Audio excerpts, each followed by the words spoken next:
একবার মহান আল্লাহ তাআলা ফেরেশতাদের মজলিসে ঘোষণা দিলেন, আমি পৃথিবীতে আমার খলিফা বা প্রতিনিধি তৈরি করতে যাচ্ছি। এ বিষয়ে তোমাদের মতামত কি? তখন ফেরেশতারা বলল, আপনি আবার কেন আর এক জাতি এবং প্রাণী সৃষ্টি করতে চান যারা পৃথিবীতে গিয়ে ঝগড়া ফ্যাসাদ ও খুনখারাপিতে লিপ্ত হবে?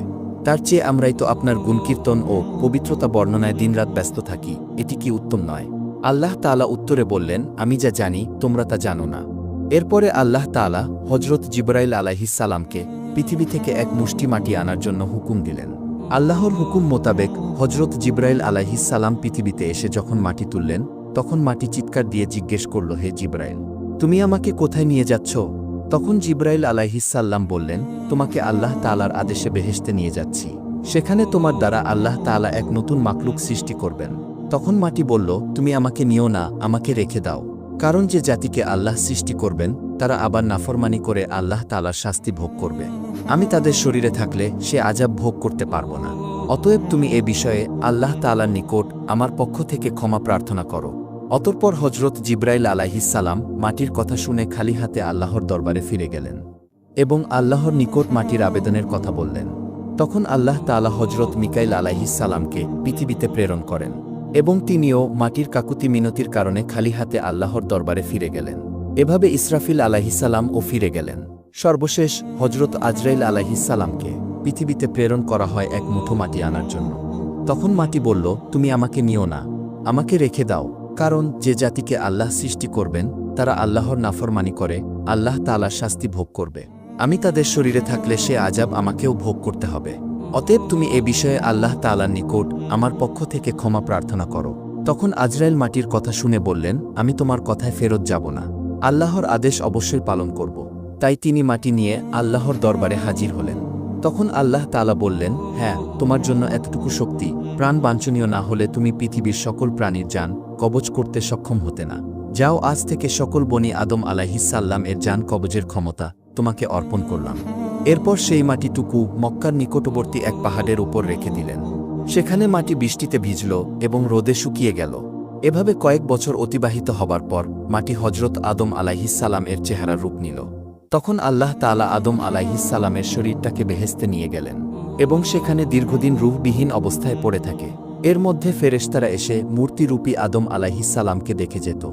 একদিন শয়তান এসে আদম আলাইহিস সালামের শরীরটা ভালো করে দেখল এবং বিদ্রূপের হাসি হাসল।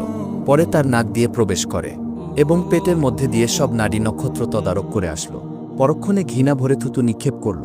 আল্লাহ তাআলা অত্যন্ত শখ করে এ প্রাণীটি সৃষ্টি করেছেন এবং এর মর্যাদা সকলের উপরে দান করার কথা ঘোষণা করেছেন।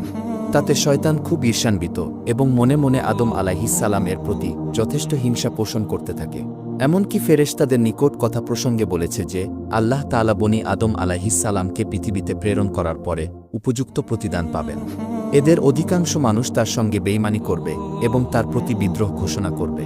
তখন আল্লাহ তাআলা বুঝবেন তিনি কি ভুল করেছেন। ফেরেশতারা আজাজিলের এই মন্তব্য শুনে বিশেষ করে আল্লাহ তাআলার প্রতি তার অশ্রদ্ধার কথা শুনে বলে উঠল, আস্তাগফিরুল্লাহ। একসময় আল্লাহ তাআলার ফেরেশতাগণের মধ্যে সর্বশেষ মর্যাদাবান ফেরেশতা হজরত জিবরাইল আলাইহিস সালাম, হজরত মিকাইল, হজরত ইসরাফিল আলাইহিস সালাম ও হজরত আদম আলাইহিস সালামকে হুকুম দিয়ে বললেন, তোমরা আরশে আজিম থেকে আদম আলাইহিস সালাম এর রূহ এনে তার দেহের মধ্যে ঢুকিয়ে দাও। অতঃপর ফেরেশতাগণ আল্লাহ তাআলার আদেশক্রমে নূরে মুহাম্মদে পরিপূর্ণ আদম আলাইহিস সালামের রূহ মূল্যবান হীরা জহরতের পাত্রে করে দেহের নিকটে নিয়ে আসেন। আসমান জমিনের সব ফেরেশতা এসে আনন্দে মাতোয়ারা হয়ে গেল। আল্লাহ তাআলার নিজস্ব এ অনুষ্ঠানে সকল ফেরেশতারা অংশগ্রহণ করল, কিন্তু আজাজিল সেখানে অনুপস্থিত ছিল। এ অনুপস্থিতি দ্বারা তার মনোভাবের অনেকটা দ্বিমত প্রকাশ ঘটে এবং ফেরেশতারা এটি নিয়ে আলোচনা করেছিল। আল্লাহ তাআলা তাদেরকে বললেন, তাকে তার ভাগ্য নিজ হাতে গড়ে নিতে দাও, আর তোমরা তোমাদের কর্তব্য সম্পাদন করে যাও। অতঃপর রূহকে আদম আলাইহিস সালামের শরীরে উপবিষ্ট হতে বলা হয়। সে বলল, হে রাব্বুল আলামিন, আমি রূহ নূরের তৈরি আর এ শরীরটা মাটির তৈরি, তাই এর মধ্যে আমি কিভাবে থাকব? তখন আল্লাহ বললেন, নূরে মুহাম্মদীর উজ্জ্বলতায় এ মাটির শরীর এবং উহার রক্ত মাংস সবকিছু নূরে পরিণত হবে। এরপর আদম আলাইহিস সালামের মাথার ওপর রেখে দেয়া হল। তখন তার মস্তিষ্ক ও জ্ঞান বুদ্ধির বিকাশ ঘটল। অতঃপর আল্লাহ তাআলা জিবরাইলকে বললেন, তার শরীরের সব কার্যক্রমগুলোকে বিন্যাস করে দাও। তখন জিবরাইল আলাইহিস সালাম তার শিরা উপশিরা, হৃৎপিণ্ড, ফুসফুস ও সমস্ত কাজগুলো এক এক করে পরিচালনা করে দিলেন। হজরত আদম আলাইহিসসালাম তার শরীরের সব ক্রিয়া সঞ্চালিত ও অঙ্গের কার্যকারিতা পরিপূর্ণভাবে লাভ করতে পেরে তাদের সম্মুখে হাঁটার চেষ্টা করলেন। ফেরেশতারা তাকে বাধা দিলেন, তারা বললেন, তোমার শরীর এখন পর্যন্ত নরম, অতএব কিছুক্ষণ বিশ্রাম করো, শরীরটা ঠিক হলে যেখানে ইচ্ছা গমন করতে পারবে। কিছুক্ষণ পর হজরত আদম আলাইহিসসালাম শরীরের পরিপূর্ণতা লাভ করে এবং সর্বপ্রথমে একটি হাঁচি দিলেন এবং পাঠ করলেন আলহামদুলিল্লাহ। এটি হজরত আদম আলাইহিসসালামের জীবনের প্রথম বাক্য। আল্লাহ তাআলা এ সময় বললেন, ইয়ারহামুকাল্লাহ। পরবর্তী সময়ে মুসলমানদের জন্য হাঁচির পরে আলহামদুলিল্লাহ এবং শ্রোতাদের জন্য ইয়ারহামুকাল্লাহ বলা সুন্নাত হিসেবে গণ্য হয়। হজরত আদম আলাইহিসসালামের জীবন লাভ করার অনুষ্ঠানে জমিন আসমানের সকল ফেরেশতারা আরশের ফুলবনে হাজির ছিলেন এবং আজাজিলকে ও সেখানে ডাকা হল। হজরত আদম আলাইহিসসালাম নিজ অস্তিত্ব লাভের শুকরিয়া হিসেবে 2 রাকাত নামাজ আদায় করলেন। ফেরেশতাগণের সকলেই আদম আলাইহিসসালামের সাথে নামাজ আদায় করলেন। অতঃপর হজরত আদম আলাইহিসসালামকে আল্লাহ তাআলার আদেশক্রমে জান্নাতুল ফিরদাউসে নিয়ে যাওয়া হয়। সেখানে হজরত আদম আলাইহিসসালামকে পূর্ণ স্বাধীনভাবে চলাফেরা, থাকা ও উপভোগের অধিকার দেয়া হল। হজরত আদম আলাইহিসসালাম বেহেশতের অফুরন্ত নেয়ামতের মধ্যে থেকে দিন-রাত শুধু ইবাদত বন্দেগীর মাধ্যমেই কাটাতেন। বেহেশতের হুর গেলমান দ্বারা তাকে ভ্রমণের আনন্দ গ্রহণের জন্য নতুন নতুন পথ দেখালেন। কিন্তু হজরত আদম আলাইহিসসালাম কোনো কিছুর দিকে তেমন আকৃষ্ট হলেন না। শুধু ইবাদত বন্দেগী ও নীরবে বসে সময় কাটিয়ে দিতেন। প্রাণীজগতের চিরাচরিত স্বভাব থেকে তিনি মুক্ত থাকতে পারলেন না। তিনি বেহেশতের অফুরন্ত নেয়ামতের মধ্যে থেকেও সঙ্গী সাথীর অভাব বোধ করলেন। তাই তিনি নিরাপদ জীবন যাপন করে যেতে লাগলেন। আল্লাহ তাআলা এ বিষয়ে অবগত ছিলেন, তাই একদিন তিনি জিবরাইল আলাইহিসসালামকে আদম আলাইহিসসালামের নিকট প্রেরণ করলেন। জিবরাইল আলাইহিসসালাম আদম আলাইহিসসালামের কাছে গিয়ে জিজ্ঞেস করলেন, ভাই আদম, বেহেশতে আপনার কি রকম লাগছে?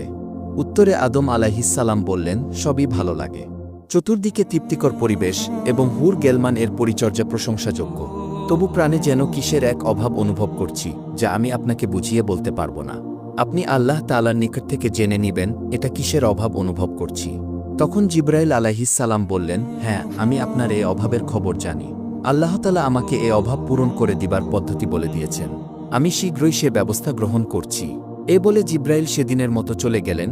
পরের দিন ফজরের পূর্বে জিবরাইল আলাইহিসসালাম আল্লাহ তাআলার নির্দেশক্রমে হজরত আদম আলাইহিসসালাম এর ঘুমন্ত অবস্থায় তার নিকট এসে বিনা অস্ত্রোপচারে কুদরতি কায়দায় তার বাম পাজরের একখানি হাড় বের করে নিলেন। অতঃপর উহার উপর রক্ত, মাংস এবং চামড়ার আবরণ দিয়ে জোরে ফুঁক দিলেন। অমনি সেটি এক অপরূপ নারী আকৃতিতে পরিণত হল।